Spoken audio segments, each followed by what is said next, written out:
우리 다 같이 예배를 위해서 함께 묵상으로 기도함으로 주일 예배를 하나님께 드리겠습니다. 기도하시겠습니다.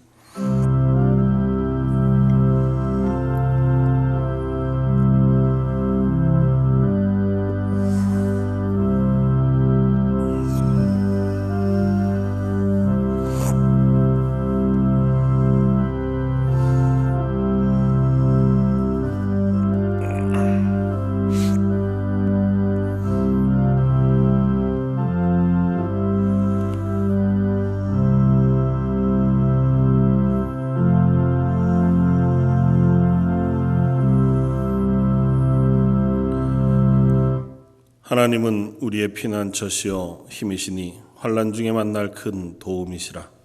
그러므로 땅이 변하든지 산이 흔들려 바다 가운데 빠지든지 바닷물이 솟아나고 뛰놀든지 그것이 넘침으로 산이 흔들릴지라도 우리는 두려워하지 아니하리로다.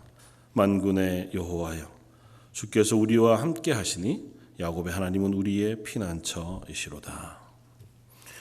우리의 피난처가 되시는 하나님, 우리의 삶을 주관하시고 우리의 삶의 여러 상황 속에서도 저희 가운데 임하시고 함께 하시는 하나님, 하나님의 은혜를 사모하며 이 자리에 섭니다. 하나님의 은혜와 보호하심을 기뻐하며 감사하고 함께 찬양하며 하나님께 영광을 올려드립니다. 이 예배 가운데 임해 주시고 참여한 모든 심령들 가운데 은혜의 풍성한 것으로 덧입혀 주옵소서. 오늘 말씀 예수님 이름으로 기도드립니다. 아멘. 선능하사 천지를 만드신 하나님 아버지를 내가 믿사오며 그 외아들 우리 주 예수 그리스도를 믿사오니 이는 성령으로 잉태하사 동정녀 마리아에게 나시고 본디오 빌라도에게 고난을 받으사 십자가에 못 박혀 죽으시고 장사한 지 사흘 만에 죽은 자 가운데서 다시 살아나시며 하늘에 오르사 전능하신 하나님 우편에 앉아 계시다가 저희로서 산 자와 죽은 자를 심판하러 오시리라. 성령을 믿사오며 거룩한 공회와 성도가 서로 교통하는 것과 죄를 사하여 주시는 것과 몸이 다시 사는 것과 영원히 사는 것 믿사옵나이다. 아멘. 찬송가 29장을 함께 찬양하시겠습니다.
하나님 아버지, 하나님께서 공급하시는 은혜로 살아가는 하나님의 자녀들, 오늘도 함께 모여 하나님께 예배를 드립니다.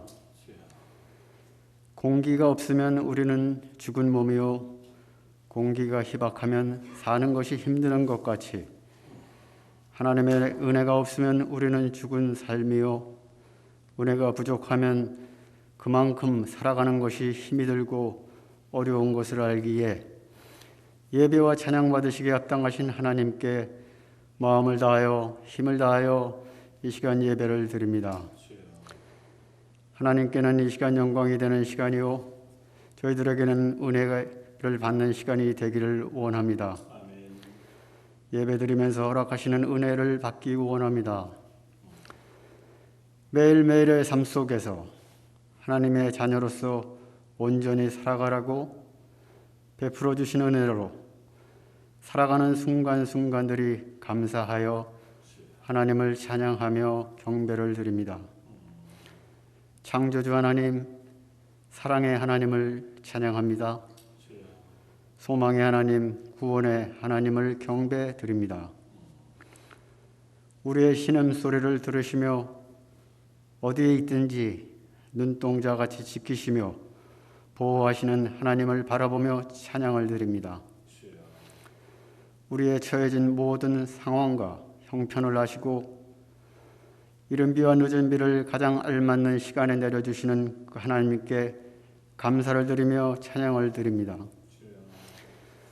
모든 환난을 면하게 하시며 실족하지 않도록 붙잡아 주시는 하나님을 의지하며 살아가기 원하오니 견고하게 붙들어 주시기를 원합니다. 그래서 하나님을 의지하는 자들을 위하여 하나님께서 예비하신 모든 복들을 누리며 하나님의 자녀로서 아름답게 살아가는 우리 모두 되도록 인도하여 주시옵소서. 하나님 아버지, 코로나 전염병은 계속해서 전 세계로 퍼져나가고 있으며 그것으로 인한 사망자는 계속해서 늘고 있으며 사회적으로도 여러 가지 변형이 있지만 그래서 많은 것이 혼란스럽고 불확실한 가운데 있지만 이럴 때일수록 우리가 바라보고 붙잡아야 할 분은 길이요 진리요 생명 되시며 우리를 위하여 자기 몸을 버리신 예수 그리스도임을 마음에 새기는 시간이 되도록 인도하여 주시옵소서.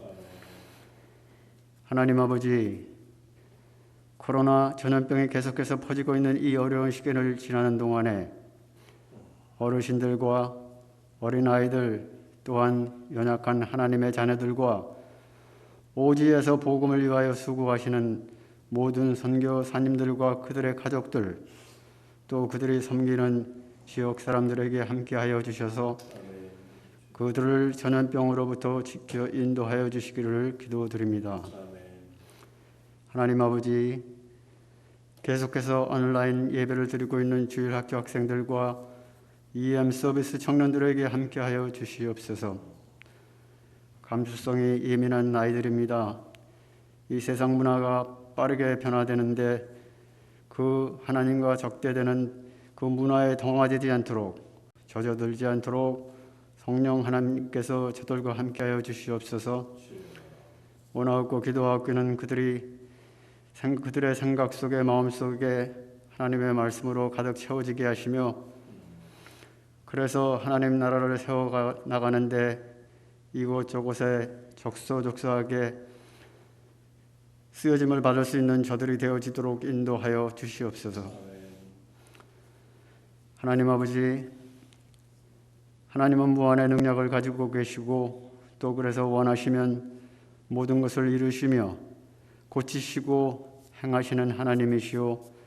하나님의 자녀들의 기도를 들으시고 우리가 생각한 것보다도 기도한 것보다도 더 좋은 것으로 마음의 소원을 이루어 주시는 하나님이시기에 오늘도 가정마다 예배 시간을 통하여 기도 제목을 올려드리오니 모두 기억하여 주시옵소서. 하나님 아버지, 간절히 예배에 동참하기를 원하지만 어쩔 수 없는 상황 속에 있어서 예배드리지 못하는 하나님의 자녀들에게 하나님의 은혜가 동일하게 임할 수 있도록 인도하여 주시며 이 예배를 드릴 수 있도록 준비한 모든 손길들을 기억하여 주시옵소서. 또한 그리스도 빚값으로 세우신 본 제단을 세워나가기 위하여 수고하는 모든 일꾼들을 기억하여 주시옵소서. 하나님 아버지, 이 예배를 통하여 하나님 아버지께서 주시고자 하는 말씀이 목사님의 입술을 통해서 선포될 때 하나님의 마음과 뜻이 잘 전달될 수 있도록 성령 하나님께서 역사하여 주시옵소서. 말씀을 듣는 우리 모두의 마음이 하나님께 활짝 열릴 수 있도록 도와주시며 그래서 그 말씀에 반응할 수 있도록 인도하여 주시옵소서. 스크린을 통하여 함께 예배드리는 각 가정마다 같은 은혜가 임할 수 있도록 도와주시길 원하오며 이 모든 말씀을 사랑에 충만하신 예수님의 이름으로 기도드립니다. 아멘.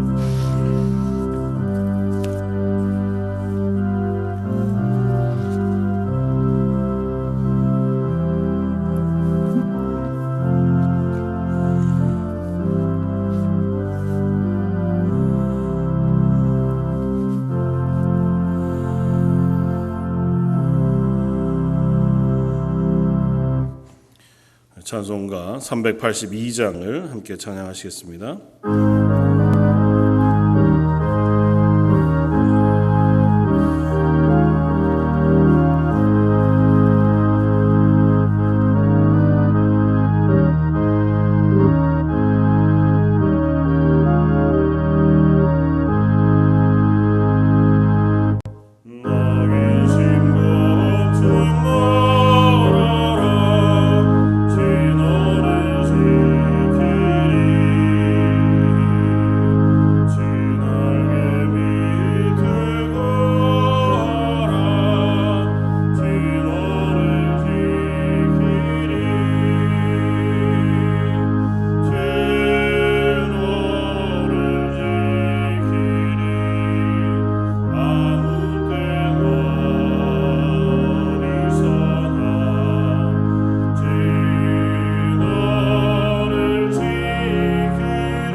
오늘 함께 나눌 말씀은 신약성경 사도행전 28장 1절로 6절까지의 말씀입니다.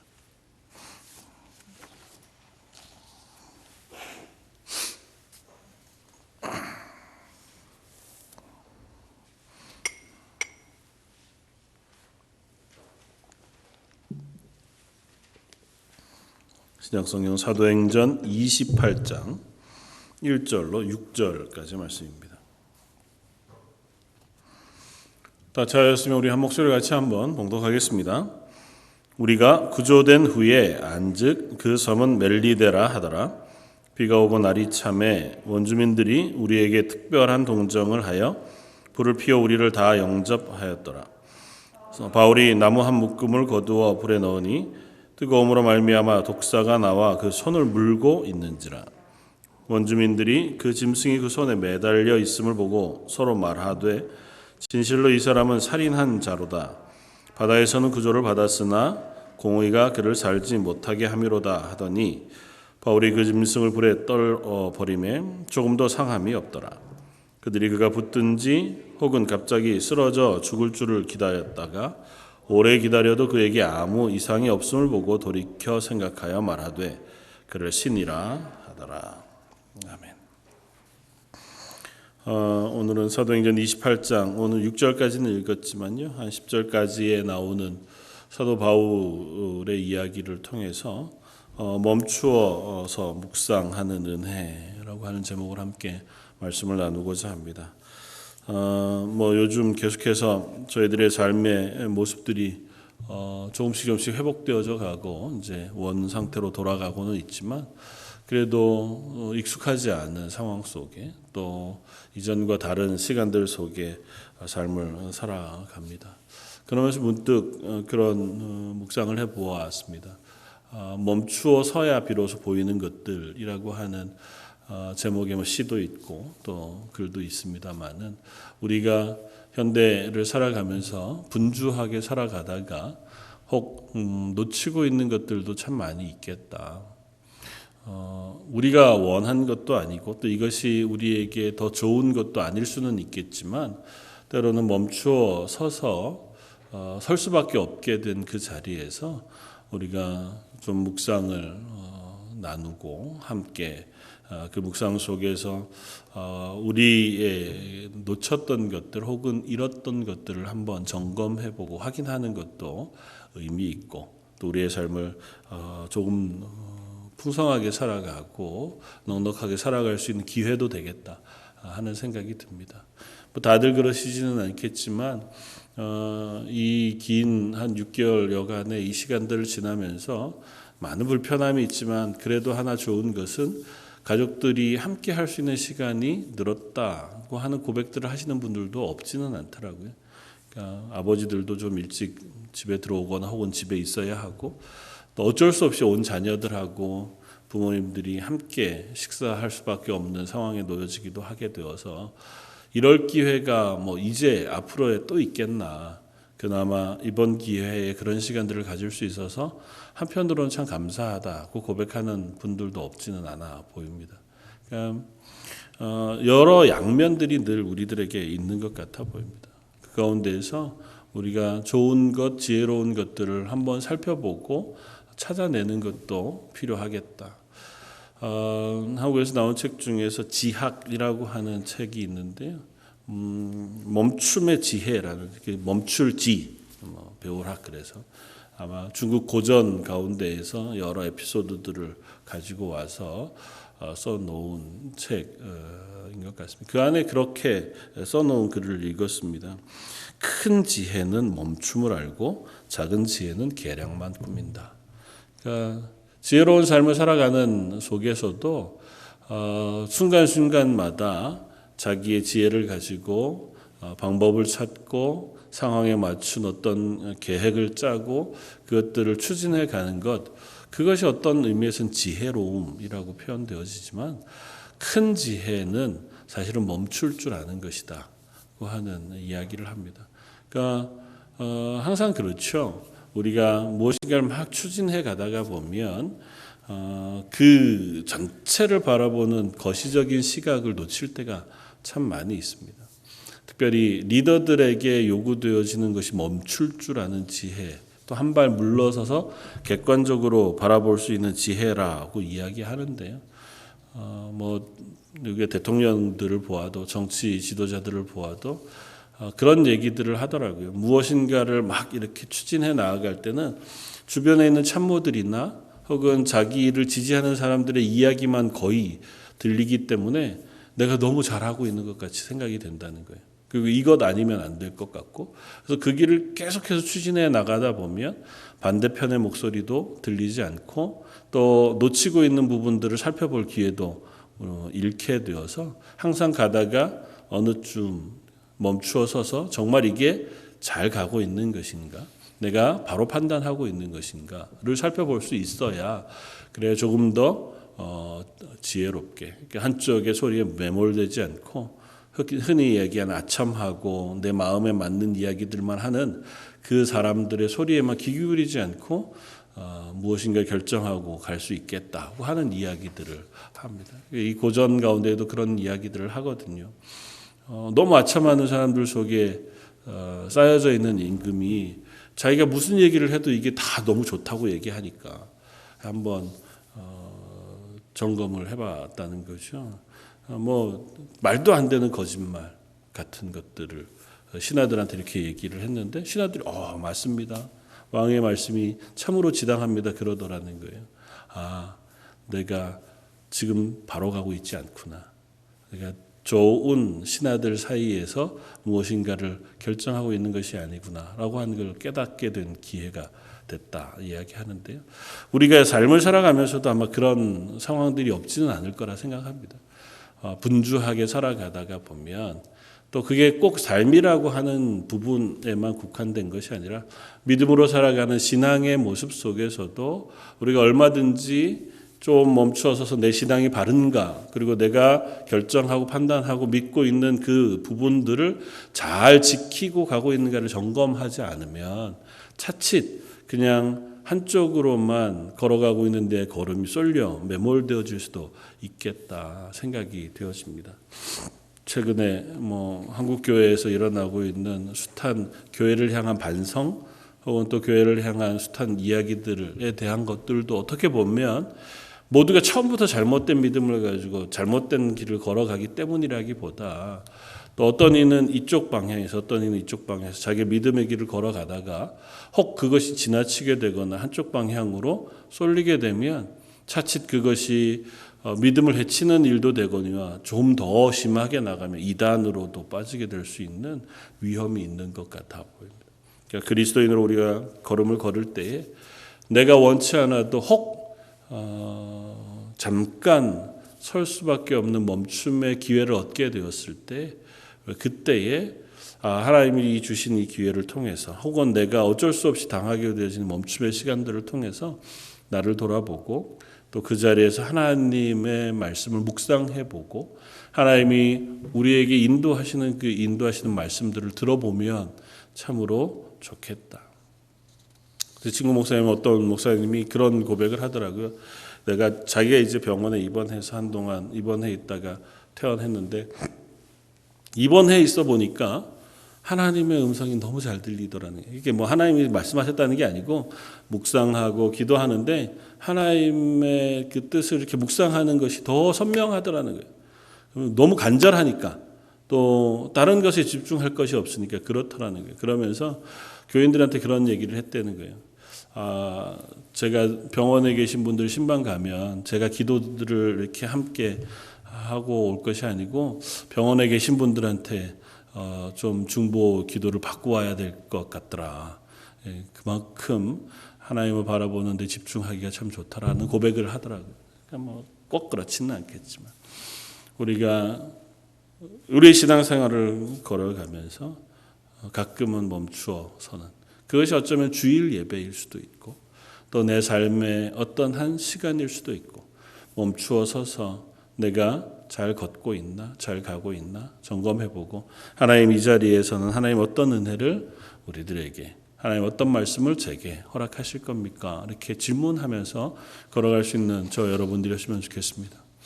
오늘 본문은 사도행전의 제일 마지막에 해당하는 28장 말씀이고, 오늘 말씀은 요즘 수요일마다 이제 사도행전 말씀을 나누고 있는데요. 말씀들을 준비하다가 이 말씀을 한번 주일에 나누면 좋겠다 생각이 되어져서 함께 나누려고 합니다. 사도 바울이 전도 여행들을 다 마치고 예루살렘으로 갑니다.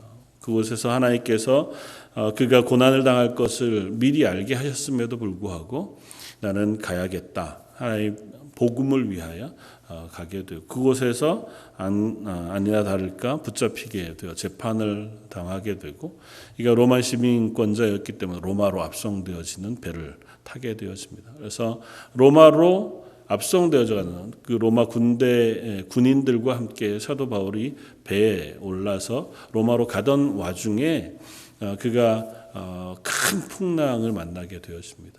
그리고 큰 풍랑 속에 이 배가 좌초하게 돼요. 완전히 난파하게 되어져서 군인들이 그 안에 있는 죄인들을 다 죽여야겠다. 그래서 그렇게 이야기하지만 그 군인들 중에 백부장이었던 인솔자가 그럴 수 없다. 그래서 사도 바울이 예언하고 또 그 안에서 하나님께 기도하고 응답을 얻은 대로 여기는 아무도 죽지 아니할 것이다. 그 하시는 하나님의 말씀대로 그가 믿고 조그만 섬에 좌초되어진 그곳을 향해서 다 헤엄쳐 갈 것을 명하고 그렇게 헤엄쳐 간 곳이 오늘 본문 28장 1절부터 나오는 이 이야기입니다. 우리가 구조된 후에 이제 그들이 다 헤엄쳐가 물에 상륙한 거죠. 276명이나 되는 사람들이 각기 나름대로 배를 버리고 헤엄쳐 들어가 한 사람도 죽지 않고 이 섬에 상륙하게 되었습니다. 그 섬의 이름이 보니 나중에 안즉 멜리데라 그렇게 했다고 기록합니다. 멜리데는 지금으로 따지면 지금은 몰타라고 하는 섬나라입니다. 이탈리아 남쪽에 있는 한 100여 킬로 떨어져 있는 곳에 있는 지중해 안에 아주 아름다운 섬나라. 전 세계에서 가장 아름답기도 하고 또 평화로운 나라라고도 알려져 있는 그 섬인 멜리데에 도착하게 되어집니다. 그러니까 사도 바울의 여정 속에서 보면 어쩌면 뜻하지 않은 일을 계속해서 만나는 거죠. 하나님께서 성령의 감동하심으로 내가 예루살렘으로 또 로마로가 하나님의 복음을 전해야겠다고 하는 열심이 있었습니다. 그것이 고난이 될지언정 내가 죽음의 길이 될지언정 하나님께서 맡기신 복음을 전해야겠다고 하는 열심이 있어서 그 길을 갑니다. 그럼에도 불구하고 그의 길이 평안하지 않아요. 예루살렘에 가서도 모진 박해와 또 그를 죽이려고 소리치는 사람들의 무리에 휩싸여서 오히려 외국인이자 믿지 않는 이방인의 손, 백부장, 천부장들의 손에 의해서 보호받아야 할 만한 위험한 지경까지 놓이게 됩니다. 로마로 압송되어지는 과정이 그리 편안할 리 없죠. 제수로 압송되는 거니 자유로운 상태에서 압송되는 것도 아니었을 겁니다. 그런데 그나마도 평안하게 가지 못해요. 그나마도 평안하게 가지 못하고 배가 파선하게 되어지고 죽을 위협을 겨우 비껴나와서 섬에 좌초하여 풍랑 가운데 그 섬에 표류하여 이제 살림을 받습니다. 그런데 뜻하지 않게 이 멜리데라고 하는 섬에서 만난 그 삶은 참으로 감사한 일들이 연속이었습니다. 우리가 읽었지만 비가 오고 날이 참에 원주민들이 우리들에게 특별한 동정을 하여 불을 피워 우리를 다 영접하더라. 몰타라고 하는 섬이 얼마나 큰지 아주 큰 섬은 아닌데 그곳에 사는 원주민들 이때 당시 초대교회 당시니까 지금으로부터도 한참 전이잖아요. 그때 당시 원주민들이 얼마나 잘 살고 있었는지는 알지 못하지만 느닷없이 배가 난파해서 300여 명 되는 사람들이 지금 해안가에 몰려오게 됐단 말이죠. 근데 날도 춥고 비도 오니까 그 원주민들이 그 사람들을 위해서 불을 피우고 그 사람들을 영접해 줬다는 거예요. 그러니까 이 섬 사람들은 참 마음이 좋은 거죠. 이 섬 사람들은 낯선 사람들이고 아마 자주 알렉산드리아에서 로마까지 왕래하는 배들이 있었고 혹 가끔 그곳에 정박하는 배들이 있었으리라 생각하니 전혀 모르는 바는 아니겠지만 느닷없이 위험을 당하고 어려움을 당한 그 사람들을 만나게 된 이들의 태도가 참으로 아름답습니다. 이들은 자기들의 가진 선의를 가지고 난파한 사람들을 도와줍니다. 심지어 이 사람들이, 이 배에 탄 사람들이 다 좋은 사람들만은 아니라는 사실도 알았던 것 같아요. 우리가 본문에 보듯이 불을 피워온 사도 바울이 나뭇가지를 불 속에 넣다가 보니까 나무 안에 있던 독사가 놀라서 사도 바울을 뭅니다. 그러니까 그 문 사도 바울의 모습을 보면서 이렇게 이야기해. 원주민들이 이 사람은 바다로부터 구원을 받았으나 공의롭게 죽임을 당하는 거 보니 살인자가 분명하다. 그러니까 어쩌면 이 배에 죄수가 호송되고 있다는 사실도 익히 이미 알고 있었던 사람들이었는지도 모르겠습니다. 그럼에도 불구하고 아랑곳하지 않고 이들은 그들에게 선의를 베풀어 주고 있는 모습을 봅니다. 여기서 그들이 사랑으로 대하는 그 모습을 표현하고 있는 이 표현 자체가 기본적으로 모르는 사람들을 향한 선의. 우리가 본문을 살펴보면서 본문과 나누려고 하는 말씀과는 조금 떨어지는지 모르지만 이 땅을 살아가는 그리스도인의 삶의 한 단편의 모습을 보게 되었습니다. 그리스도인의 이 땅을 살아갈 때에 이렇게 선의를 가지고 모르는 이들을 향하여 사랑을 베풀며 살아가는 것도 우리의 삶의 한 부분일 수 있겠다.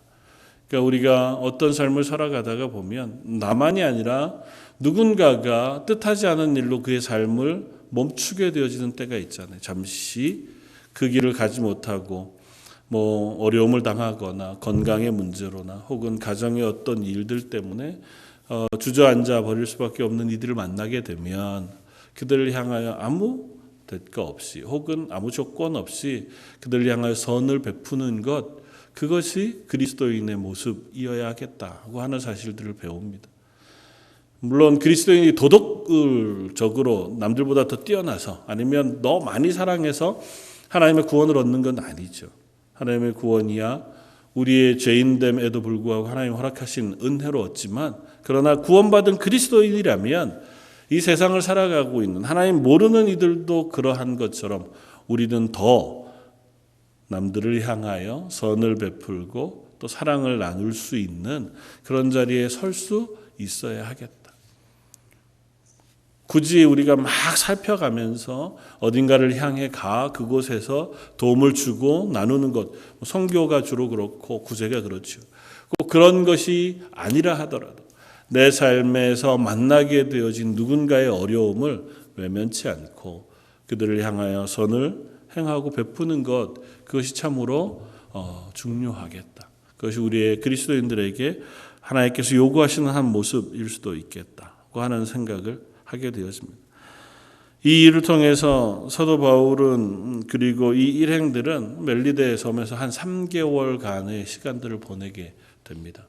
그리고 3개월간의 시간을 보내는 동안 특별히 사도 바울이 이 뱀에 물렸다가도 아무 일이 없는 것으로 인하여 높임을 받습니다. 그래서 이 멜리데 섬의 가장 높은 사람이었던 보블리오라고 하는 사람의 집에 초청을 받아 그곳에 거하게 되었습니다. 우리가 읽지 않았지만 7절 이하에 그렇게 했어요. 이 섬에서 가장 높은 사람 보블리오라고 하는 이가 그 근처에 토지가 있는지라 그가 우리를 영접하여 사흘이나 친절히 머물게 했다. 그리고 머무는 그 기간 동안 보블리오의 부친이 열병과 이질에 걸려 누워 있는데 사도 바울이 들어가 기도하고 그에게 안수하여 낫게 했다. 그렇게 쓰고 있습니다. 하나님께서 갑자기 멈추게 하신 이 걸음 속에서 이 멈춤이 오히려 복음을 전하게 하는 기회가 되게 하셨습니다. 사도 바울이 이 멜리데 섬에 난파하게 되어진 것은 그냥 풍랑 때문이죠. 태풍 때문입니다. 그리고 어떻게 보면 그냥 태풍의 운 없이 배가 난파하게 되어서 그 선원들이 고집을 따라서 왜 굳이 이렇게 빠르게 겨울을 좀 지나고 이 태풍이 많은 때를 지나서 운행했으면 좋았을 텐데 가능성이 있음에도 불구하고 고집을 부려 하다가 이 난파를 당하게 됐나 이렇게 생각할 수 있죠. 그러나 그런 어려움 속에서도 그 어려움으로 끝나지 않고 고난으로 끝나지 않고 그 시간을 하나님의 복음을 확장하는 기회로 삼고 있다는 것입니다. 그건 사도 바울의 평소의 삶이 그러했기 때문일 것이고 하나님께서 그 삶이 멈춤을 그냥 놓아두시지 않고 하나님의 복음의 확장에 도구로 사용하고 계시고 있다는 사실을 발견하게 되었습니다. 이 보블리오라고 하는 사람은 아마 그때 당시 추장이었던 것 같아요. 지금 몰타에 가면 몰타의 가장 큰 도시 그 섬 중앙에 성 보블리오 성전이라고 하는 교회가 세워져 있고요. 지금도 그 교회에서 1년에 한 번씩은 사도 바울이 난파한 것을 기억하고 그가 안전하게 떠난 날을 기념해서 축제를 벌리는 축제가 일어난다고 하더라고요. 그러니까 이 보블리오라고 하는 사람 이때로 회심해서요. 초대 교회에서 첫 번째 몰타 이 멜리데의 지도자가 되어집니다. 그리고 역사 속에서 그 기록이 남아져 있고, 그리고 그로 인해서 거의 원주민의 전부가 예수 그리스도를 영접하게 되어지는 일들이 일어났다고 하는 기록을 읽을 수 있습니다. 그러니까 어떻게 보면 지나가고 말 한 사람에 불과했고, 또 난파당해서 배가 그곳에 좌초해 그냥 끝나고 말았을 만한 일이지만 그 일을 통해서 오히려 그 섬에 사는 이들은 구원의 복음을 얻게 되어진 놀라운 은혜를 입게 되었습니다. 그들이 선의로 이들을 대접했기 때문에 훨씬 더 그러했겠지만 하나님이 난파한 멈춤의 시간이 이 섬에 있는 영혼들을 살리기 위해 하나님께서 사용하시는 시간이기도 했다고 하는 것입니다. 그래서 우리가 무엇인가를 행해 살아가다가 멈추어지게 되어질 때 혹은 우리의 삶의 순간이 잠깐 포즈 되어지는 그 시간들도 하나님께서 그 시간 속에 일하시는 역사하심은 멈추지 않는다는 사실을 기억할 필요가 있습니다. 이 코로나 사태로 인해서 우리들의 삶의 모습들이 조금씩은 멈추어지고 또 어쩌면 어려움을 겪게 되어지지만 오히려 그 과정 때문에 보지 못하던 것을 볼 수 있고 또 우리가 그 신경 쓰지 못하던 어떤 한 부분들을 향하여 더 선을 행하고 신경을 쓸 수 있는 그런 위치에도 설 수 있게 되어지는지 모릅니다.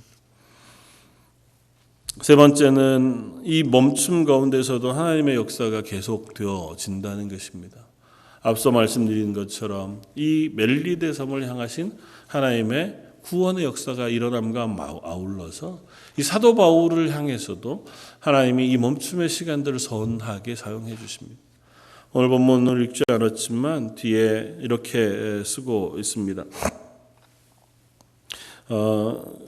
11절에 보면 석 달 후에 우리가 그 섬에서 겨울을 난 알렉산드리아 배를 타고 떠나니 그 배의 머리 장식은 디오고로라. 그러니까 석 달을 이 섬에서 지납니다. 그리고 석 달 후에 이 섬에 정박해서 로마로 갈 것을 기다리고 쉬고 있던 알렉산드리아 배에 그 배를 얻어 타고 이제 로마로 출발하게 됩니다. 그러니까 이 겨울을 사도 바울과 일행들은 이 멜리데 섬에서 지내게 되어졌다는 거죠. 근데 멜리데 섬이라고 하는 것이 지중해 안에 있는 가장 기후가 좋은 곳이어서 이 겨울의 기후도 봄 가을처럼 16, 17도 선선한 날씨에 사람이 잘 쉴 수 있는 정도의 시간들이라고 하더라고요. 그러니까 사도 바울의 입장에서 이 3개월은 쉼의 기간이었을 거예요. 이제껏 3년 세 차례에 걸쳐서 전도 여행을 떠나 움직이는 동안 사도 바울은 쉼 없이 복음의 일을 감당했습니다. 어떻게 보면 사도 바울은 그 쉼 없이 떠난 전도 여행의 기간 복음을 전하는 사역의 기간 동안에 그냥 사역만 열심히 한 것만이 아니고 사역과 더불어서 고난도 함께 겪었습니다.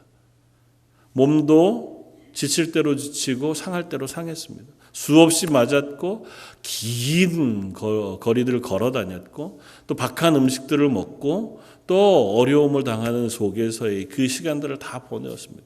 그리고 마지막 전도 여행을 마치고 돌아간 예루살렘에서 잠시도 쉬지 못하고 붙잡혀서 옥살이를 시작하고 압송되어 지금 이곳까지 왔단 말이죠.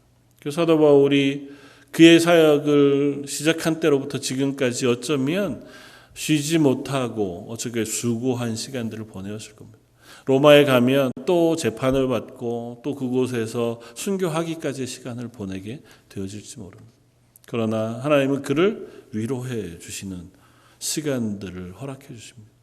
이곳에서 도착한 첫날 원주민 그 중에서도 추장의 집에 초대받을 수 있도록 왜 뱀이 굳이 바울을 물겠어요? 그 숱한 사람들 가운데서 또 하필이면 사도 바울이 짚었던 그 나무 틈 사이에 독사가 있을 게 뭡니까? 모르지요. 실수로 부주의로 그랬는지. 그럼에도 불구하고 그 사건을 통해서 그 원주민들에게 이 사도 바울을 지키시는 하나님에 대한 분명한 증거를 보이시고 또 그를 영접하여 드린 보블리오라고 하는 추장의 집에서 그의 부친을 기도함으로 또 낫게 해주는 역사를 이루게 하셔서 이 사도 바울이 보통 사람은 아니구나. 사도 바울의 말을 들을 필요가 있겠다. 사도 바울이 그곳에서도 복음을 전했을 것이고 복음을 전하는 사도 바울을 그곳에서 잘 영접하여 그 안에서 삶을 좀 쉴 수 있도록 하나님께서 기회를 제공해 주시기도 하셨겠다. 사도 바울이 이제 로마로 가면 감옥에 갇히게 되고 물론 3년여 기간 동안의 가택연금 시간을 통해서 그곳에서도 복음을 전하는 시간들을 보내기는 했지만 어쩌면 하나님이 사도 바울에게 주신 위로와 쉼의 시간들이기도 했겠다 하는 생각을 합니다.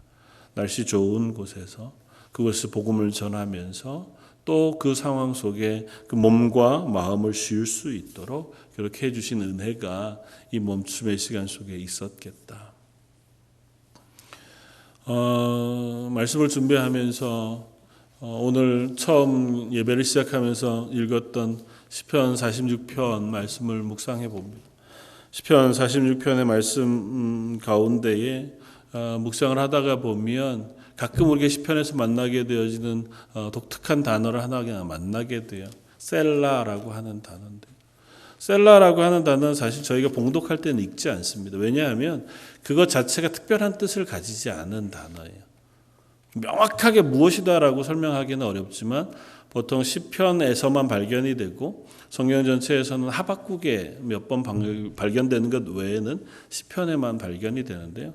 찬양의 그 중간쯤에 가끔 한 번씩 이렇게 후렴구처럼 이렇게 가로를 넣어서 넣어놨는데 히브리어에는 가로가 없어요. 그럼에도 불구하고 이렇게 가로를 넣어 놓은 이유는 셀라라고 하는 단어 자체가 명확한 어떤 뜻을 가지고 다른 본문과 어울리는 게 아니고 이건 마치 악상의 음표와 같아요. 그러니까 우리가 이 찬송가를 보면 거기에 높은 음자리도 있고 쉼표도 있고 그렇잖아요. 그것처럼 셀라라고 하는 이 단어가 그런 음악 용어처럼 쓰여져요. 그러면서 어떤 의미를 갖냐면 멈추어 보다고 하는 의미를 갖습니다. 또 다른 의미로는 높이 올리다 그런 의미를 가지고 있어서 아마 이 시편을 찬양대가 찬양으로 올려드릴 때에 요것을 쉼표 형태로 잠깐 쉬어가는 그리고 하나님을 높이 올려드리는 그와 같은 시간으로 아마 쓴 그 표에 한 마크겠다고 보통 그렇게 이해합니다. 시편 46편은 이렇게 우리들에게 찬양을 들려줍니다. 하나님 우리의 피난처시오 힘이시니 환난 중에 만날 큰 도움이시라. 그러므로 땅이 변하든지 산이 흔들려 바다 가운데 빠지든지 바닷물이 솟아나고 뛰놀든지 그것이 넘침으로 산이 흔들릴지라도 우리는 두려워하지 아니하리로다.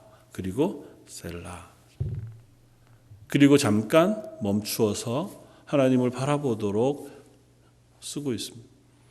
고난의 시간, 산이 무너지고 바다가 흉흉하게 뛰노는 속에 빠져있는 시인 혹은 이 찬양하는 찬양대원들이 그런 가운데서도 하나님은 우리의 하나님이십니다. 그 가운데서도 하나님이 우리의 도움이 되십니다고 고백하고 나서 잠깐 멈추어 서라는 겁니다. 내가 찬양한 그 찬양을 묵상해 보라는 겁니다. 내가 찬양해 본 그 찬양 가운데 계신 하나님을 올려 바라보라는 것입니다. 시편 가운데 셀라가 나오는 시편의 많은 부분들은 그렇습니다. 고난 가운데 나를 도우시리는 하나님이십니다. 이 어려운 가운데서 여전히 하나님은 나의 피난처가 되십니다. 고백하고 그 고백으로 그냥 끝내지 말고 찬양으로 쭉 끝내서 그냥 또 다음으로 연결하고 그렇게 하지 말고 잠깐 멈추어서 네 고백 그 가운데 올려드린 그 하나님을 한번 묵상해보고 너의 도움이 되시는 그 하나님을 한 번 더 깊이 생각해보라는 것입니다. 저 여러분들의 삶 가운데도 그러한 시간들이 있으면 좋겠습니다. 잠깐 멈추어 서되 그 가운데서 하나님을 묵상해보는, 우리가 이 땅을 살아가는 이 시간 속에 때로는 이것이 분주하고 때로는 어려움이고 때로는 그것이 낙심함이고 두려움일 수 있겠지만 그 시간의 일부가 오히려 하나님을 묵상해보는 기회가 되면 좋겠다 생각이 됩니다. 맞아, 여전히 하나님이 이 땅의 주인이시지. 그 하나님 우리의 삶을 주관하시고 예수 그리스도를 통하여 우리를 구원해 주신 그 구원의 은혜는 아직도 쉬지 않으시지라고 하는 사실을 잠잠히 멈추어 묵상해보고 그 하나님을 또다시 생각해보면서 이 시간들을 지내갈 수 있었으면 좋겠습니다. 특별히 강제적으로 내 걸음이 멈추어지게 되어진 그 자리가 오히려 하나님을 더 깊이 바라보고 하나님을 더 높이 바라볼 수 있는 시간인 줄 알아서 그 하나님을 묵상할 수 있는 저와 여러분들 되시기를 주님의 이름으로 부탁을 드립니다. 다시 한번 기도하겠습니다. 멜리데라고 하는 섬에 난파해서 정말 초라하게 비를 맞고 설 수밖에 없는 그 자리, 그러나 그 멈춤의 시간이 멜리데 섬에 있는 이들에게는 복음을 받아들일 수 있는 하나님을 알게 되어주는 구원의 시간이 되었고, 또 사도 바울과 일행에게는 한겨울 잘 쉬며 대접받을 수 있는 위로의 시간도 되었음을 봅니다. 하나님, 저희가 혹 삶을 살아가다 멈추게 되어지는 그 시간, 그것이 때로는 답답함이고 때로는 두려움이며 걱정과 근심으로 가득 찬 시간일지라도 그 멈추어진 자리에서 하나님을 발견하고 그 하나님이 나의 하나님 되심으로 인하여 오히려 위로받고 그 사랑을 우리 속에 풍성히 채워가는 시간 되게 하여 주옵소서.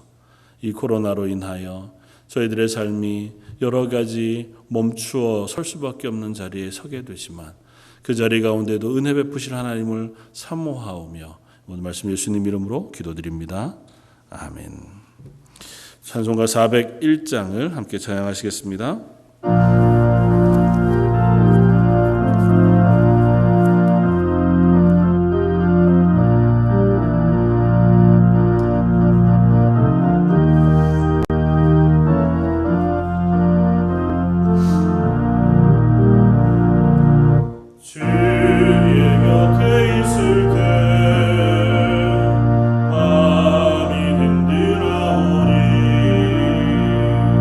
주여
교회 광고 말씀 주보를 참고해 주시고 특별한 광고는 없고요. 오늘 2부 예배 후에 아마 교사들하고 주일학교 담당하시는 분들이 모여서 함께 주일학교 예배에 대한 재개와 혹은 상황에 대해서 한번 의논하려고 합니다. 그래서 주일학교 예배 혹은 또 EM 예배들 앞으로도 좀 추이를 봐주시고요. 여전히 좀 여러 가지 상황이 어려움이 있어서요. 고민이 많이 있습니다. 그래서 기도하고 안전한 가운데 또 우리 자녀들을 믿음으로 잘 양육할 수 있는 결정들을 하도록 그렇게 하겠습니다. 광고를 참고해 주시면 좋겠고요. 어르신들 또 연약한 성도들 위해서 기도해 주십시오. 김효 집사님 지난 주간에도 또 병원에 입원하셨는데요. 넘어지셔서 살짝 상하신 상처를 수술하셨는데 자주 또 넘어지셔서 좀 그것이 회복될 때까지는 병원에 입원해 계신 것이 좋겠다 생각이 되어져서 입원하셨다고 위에서 기도해 주시고 빨리 잘 나올 수 있도록 아물 수 있도록 외상이 점점 심해지지 않도록 위에서 기도해 주시면 좋겠고 또 교회 또 이러저러한 이유로 기도의 도움을 요청하는 가정들 또 연로한 어르신들 위해서 기도해 주시면 좋겠습니다. 이 시간 우리 한번 같이 기도하고 제가 기도하고 예배를 마치면 좋겠습니다. 우리 안디옥 어르신들, 연로한 어르신들 또 병중에서 하나님의 도우심을 구하는 귀한 성도들 또 이런저런 이유로 하나님의 은혜를 사모하는 우리 성도들 기억하면서 하나님 저희 런던 제일 장로교에 속한 우리 어린 영아부부터 작년 안디옥에 이르기까지 한 사람도 놓치지 마시고 강건하게 붙잡아 주시고 이 어려운 시기들을 힘있게 이겨낼 수 있도록 은혜 베풀어 주십시오. 수고하는 이들 또 온 세계 가운데도 하나님의 긍휼을 덮어 주십시오. 우리 한 목소리 같이 한번 기도하고 예배를 마치겠습니다.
감사와 찬양 받으시기 합당하신 주님, 우리의 예배를 받으시며 우리의 찬양을 기뻐하시고 우리의 간절한 기도에 응답하시는 하나님, 저희 런던 제일장로교회 하나님 앞에 나와 예배하는 모든 심령들 가운데 하나님의 은혜의 풍성한 것들로 임재해 주시고 그 기도 제목에 응답해 주시며 특별히 삶의 여러 문제로 또 육신의 연약함으로 또 아버지 하나님 앞에 하나님의 도우심이 필요한 여러 자리에서 기도하며 은혜를 구하는 그 심령들 가운데 가장 좋은 것으로 위로의 풍성한 것으로 넉넉한 것으로 응답하여 주옵소서.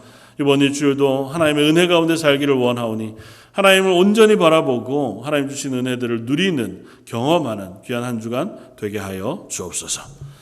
지금은 우리 주 예수 그리스도의 무한하신 은혜와 아버지 하나님의 그 크신 사랑하심과 성령님의 위로 교통하시고 우리의 삶 가운데 은혜 베풀어 주심이 머리 숙여 예배하는 모든 성도들과 그들의 자녀와 가정과 하는 일들 위해 지금부터 영원까지 함께 계실지어다. 아멘.